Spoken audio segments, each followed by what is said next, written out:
Je m'appelle Aurélien Desnoise, je suis passionné de bienveillance et fondateur de GroomUp, une start-up qui propose des activités co-socialisantes et ludo-apprenantes autour d'un concept, le grooming. Chez le singe, le grooming désigne l'activité dépouillage, donc qui va consister à se chercher les poux entre congénères. Plus que le rôle hygiénique, c'est le côté social qu'il faut retenir de cette pratique. Le singe en tant qu'individu va ainsi renforcer la cohésion de groupe. Après 8 ans d'audit financier, je savais que je voulais aller vers l'événementiel, à mi-chemin entre l'humain et Excel, tout en sachant que le secteur est très saturé. On a à peu près tout fait en matière d'expérience collective. Former un logo géant à 3000 en portant des t-shirts de couleur, faire des burger quiz autour de la dernière norme qualité, un escape game Casa de Papel, sauf que typiquement dans le digital, très souvent on se retrouve avec une Tokyo pour 14 Helsinki, et puis il faut avoir la référence. Justement, moi je voulais quelque chose de plus universel qui permette de créer du lien entre les personnes. Et c'est en visitant la montagne des singes en Alsace que je suis tombé sur 2 macaques du Haut-Königsbourg en train de se chercher les poux. Au début, je dois l'avouer et je le regrette, le parallèle que j'ai fait entre l'épouillage des singes et le comportement humain a été très négatif. Je n'ai vu qu'hommes et femmes en quête de likes ou de gens à insulter sur Twitter, je n'ai vu que GAFAM à l'affût d'une info sur mes recherches internet d'aspirateur. Il m'arrive de slammer par inadvertance, pardon. Et soudain, j'ai vu dans les yeux de ces singes autre chose.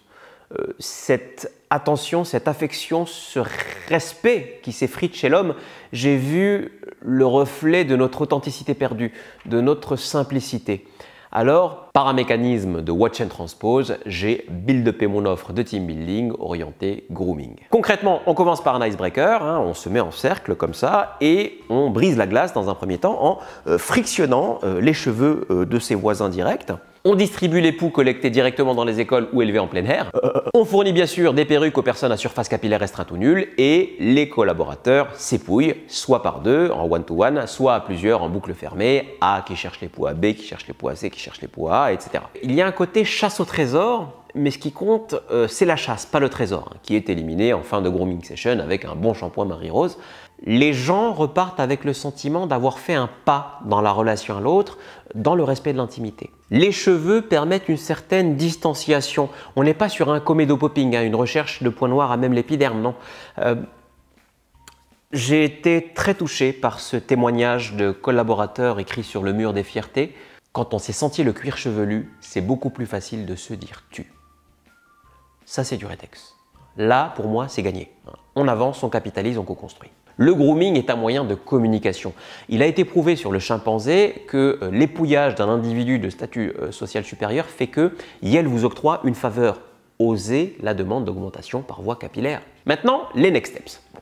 Être en mesure de basculer en mode full digital metaverse ready. Jean-Yves présente son crâne devant la webcam de son PC, je mets mon casque VR et je lui cherche les poux en réalité augmentée. Ça, c'est un nice to have et puis ça permet de toucher la subvention innovation de la région Poitou-Charentes, soit.